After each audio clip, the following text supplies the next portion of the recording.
Ask hedge solutions के CEO और MD वैभव सांघवी साहब हमारे साथ इस समय शो पर जुड़ रहे हैं। सर बहुत बहुत शुक्रिया आज जी बिजनेस को अपना समय देने के लिए। स्वागत है आपका, बधाई। रिकॉर्ड पे रिकॉर्ड हमारे बाजार बना रहा है, जबरदस्त रैली है हमारे बाजारों में, ग्लोबल मार्केट्स में। तो वहीं से करते हैं शुरुआत, लाइफ एट लाइफ हाई पर आगे का व्यू क्या बनता है सर? इसी तरह का मोमेंटम हमारे बाजार और ग्लोबल मार्केट्स में बरकरार रहेगा?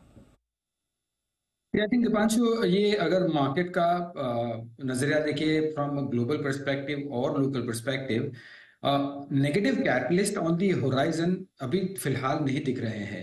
जो सरप्राइज आ सकती है प्रॉबेबली वो ब्याज दरें, जिस हिसाब से मार्केट जो अपेक्षा कर रहा है कि ब्याज दरें बहुत ही अच्छी तरह से फटाफट नीचे आ जाएंगी, हमें लगता है कि वो ग्रेजुअली आएगी और वहां एक सरप्राइज हो सकता है possibly, especially from the global perspective.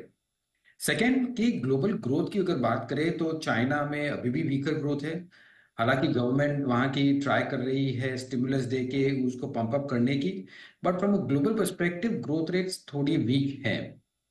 हालांकि अगर भारत की बात करें तो यहाँ हर एक इकोनॉमिक नंबर हम देखें तो राइट फ्रॉम जीडीपी ग्रोथ तो जिस हिसाब से प्राइवेट केपेक्स की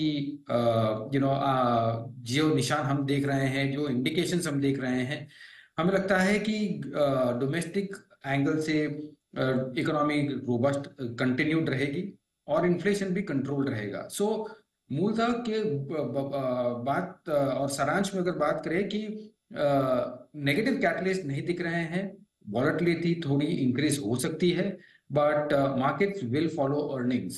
जिस हिसाब से नतीजे आएंगे मार्केट्स उनको फॉलो करेगी गोइंग फॉरवर्ड। ओके, तो ट्रेंड है वो बरकरार है और मार्केट इस ट्रेंड को फॉलो ही करने वाली है गोइंग फॉरवर्ड। सर आपने ग्लोबल फैक्टर्स की भी बात करी, हमारे फैक्टर्स पर भी नजर है। ऑफ कोर्स दोनों जगहों पर इस साल इलेक्शन रिलेटेड ट्रिगर्स भी होने वाले हैं। उससे बाजार के मूवमेंट में कुछ हो सकता है या फिर ये टेम्पररी फिनोमिनन रहेगा, जो बाजार का ब्रॉडर ट्रेंड है वो बरकरार ही रहने वाला है? आई थिंक वो इलेक्शन की अगर जब बात करें तो वो बहुत ही क्रिटिकल इवेंट्स है, हम उसको डिस्काउंट नहीं कर सकते। हालांकि काफी अगर हम देखेंगे काफी सर्टेनिटी और काफी इंडिकेशंस ऐसे हैं, ऑन ग्राउंड फीलिंग भी है, but from a risk perspective जैसे हम we are students of risk, तो अगर हम देखें तो ये काफी बड़ा रिस्क फैक्टर है। हम generally from a long short portfolio या रिस्क एडजस्टेड पोर्टफोलियो के हिसाब से अगर हम अप्रोच देखते हैं तो हम ये इवेंट्स में कॉल नहीं लेते हैं। हम काफी रिस्क हेज्ड पोर्टफोलियो हम लेके जाते हैं जनरली इन दीज इवेंट्स। सो कहने का मतलब यही है कि इवेंट्स है, वॉलेटिलिटी थोड़ी इंक्रीज होगी, बट अगर जिस हिसाब से नतीजे एक्सपेक्टेड है अगर वो आते हैं तो प्रॉबेबली एज आई मेंशन, जैसे ही नतीजे जैसे आते हैं वैसे ही मार्केट फॉलो करेगा। और अभी हम ग्रोथ की बात कर ही रहे थे, आगे की आउटलुक की बात कर ही रहे थे, और मूडीज की तरफ से अपडेट भी आते हुए दिख रहा है। जीडीपी अनुमान 6.1% से बढ़ाकर 6.8% कर दिया है। जबरदस्त रिवीजन आया है जहां तक ग्रोथ आउटलुक का सवाल है। ऑलरेडी हमने देखा हमारी Q3 जीडीपी ने सरप्राइज करा था, 8.4% पर आई थी, और उसके बाद अब आपके लिए ग्रोथ रिवीजन आ रहा है मूडीज की तरफ से। FY24 यानी कि मौजूदा वित्त वर्ष करंट क्वार्टर के एस्टिमेट्स को मिलाकर अब इन्होंने ग्रोथ आउटलुक 6.1 से बढ़ाकर 6.8% कर दिया है।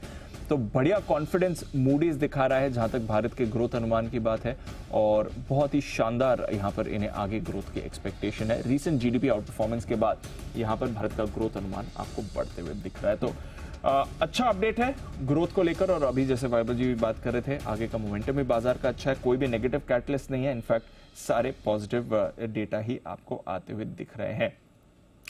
सर बताइए फिर, इतने सारे अगर पॉजिटिव कैटलिस्ट हैं बाजार के लिए, तो कहां पर इस समय रखनी चाहिए नजर? किस तरह से अपनी निवेश की स्ट्रैटेजी बनानी चाहिए? आप किस तरह से अपने पोर्टफोलियो के एडवाइस दे रहे हैं सर? आई थिंक जब हम बोल रहे हैं कि नेगेटिव कैटलिस्ट नहीं है, एक हमेशा ध्यान रखना चाहिए कि हर एक चीज का एक वैल्यू होता है। तो जब वैल्यूएशन की बात अगर हम साथ में करें तो हमने देखा है कि लास्ट 1.5 ईयर्स या 2 ईयर्स में काफी वैल्यूएशन इंक्रीज हुए हैं, स्पेशली मिड और स्मॉल कैप के सेगमेंट में।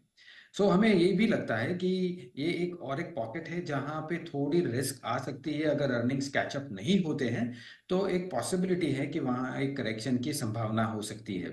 वेयर लार्ज कैप हमें लगता है कि बेटर प्रेफर्ड रहेंगे at least for the next 1.5 to 2 years. So in that perspective हर एक निवेशक को ध्यान में रखना चाहिए वैल्यूएशन, बिकॉज अगर एक्सपेंसिव वैल्यूएशंस में इन्वेस्ट करते हैं और अगर ग्रोथ नहीं आता है तो उतनी ही लंबी दौर तक आपको इन्वेस्ट करना पड़ेगा for some returns. So it's always good to have कि it's always good to see to that कि वैल्यूएशंस हम जब डालते हैं पैसा तो रीजनेबल हो. तो वो एक रिस्क फैक्टर है. बट अगर ओवरऑल स्ट्रैटेजी की बात करते हैं तो जैसे मैंने कहा कि एक बड़ी इवेंट के आगे हम जनरली हाईली हेज्ड होते हैं ऑन द पोर्टफोलियोज. और अगर हेज की बात करें तो सेक्टरल अगर हम देखते हैं तो हमें इंडस्ट्रियल्स एक सेक्टर है जो कंटिन्यूड अच्छा लग रहा है. ऑफ कोर्स थोड़ी करेक्शन होगी तो हमारा डिप्लॉयमेंट थोड़ा एग्रेसिव हो जाएगा. बट इन एनी केस वो मल्टी ईयर अपॉर्चुनिटी है. रिन्यूएबल्स एक मल्टी ईयर अपॉर्चुनिटी है और हमें थोड़ी थोड़ी पॉकेट्स ऑफ कंज्यूमर डिस्क्रेशनरी भी ठीक लग रहे हैं. सो ये सेक्टर्स में हम ध्यान रख ले हैं at this point in time from positivity.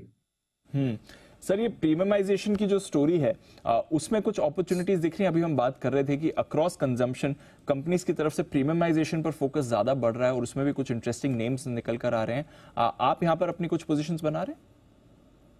I think जब हम कंज्यूमर और ओवरऑल बास्केट्स की बात करें तो एक वेरी क्लियर ट्रेंड है कि गवर्नमेंट का फोकस सप्लाई साइड में सबसे पहले है और सप्लाई साइड को ठीक करने में या केपेक्स को ठीक करने के बाद जो रिजल्टेंट कंजम्पशन होगा वो over a period of time ठीक रहेगा. So from a immediate consumer sentiment की बात करते हैं तो स्टेपल्स या लोअर वैल्यू डिनोमिनेशन आइटम्स में थोड़ी वीकनेस हमें ऑन ग्राउंड दिख रही है. और प्रॉबेबली सम कंज्यूमर डिस्क्रिशनरी, जैसे आपने कहा कि वो प्रीमियमाइजेशन ट्रेंड में थोड़ा हमें स्टडी मोमेंटम दिख रहा है. बट आई थिंक ये एक शॉर्ट टर्म फिनोमिनन है. हमें लगता है 140 crore people in India, staples को हम इग्नोर नहीं कर सकते हैं. वो कंटिन्यूसली स्टडी ग्रोथ बताएगी और प्रीमियमाइजेशन में भी विद इन दोज कैटेगरीज हमें लगता है कि उनकी अर्निंग बॉयंसी कंसिस्टेंट रहेगी. सो टेम्पररी डिसलोकेशन, टेम्पररी वीकनेस एक अपॉर्चुनिटी की तरह देखना चाहिए जो लॉन्ग टर्म निवेशक है. शॉर्ट टर्म के लिए आई थिंक ये at least for the next 2 quarters weak रह सकती है, specially on the stable side. कोई और स्पेसेस जहां पर वैल्यूएशन कंफर्ट नहीं हो या आगे की ग्रोथ फिलहाल अच्छी नहीं दिख रही हो, कॉशियस रहना चाहिए? सी आई थिंक वैल्यूएशंस को छोड़े, बट आई थिंक हमें फ्रॉम अ मैक्रो पर्सपेक्टिव एक बैंक्स एक नॉन कंसेंस और एक सेक्टर है जहां हम ओवरवेट से प्रोबेबली न्यूट्रलिश आ रहे हैं.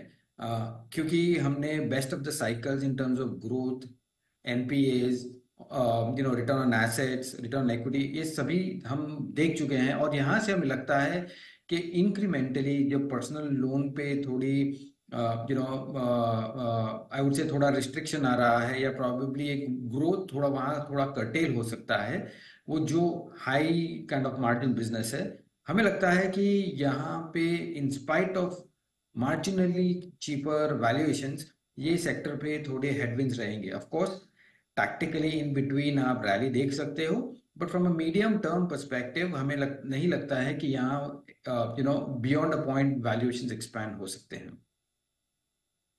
चलिए, यह है आपके लिए बाजार पर पूरा आउटलुक. जैसा सर ने कहा, कुछ परेशानी नहीं है, आगे का ब्रॉडर ट्रेंड अच्छा है. कुछ स्पेसेस हैं जहां पर अपॉर्चुनिटीज हैं, कुछ जहां पर आपको थोड़ा इस समय कॉशियस रहना चाहिए. बहुत बहुत शुक्रिया सर हमारे साथ आज जुड़ने के लिए और अपना आउटलुक भी शेयर करने के लिए. Thank you. Thank you sir.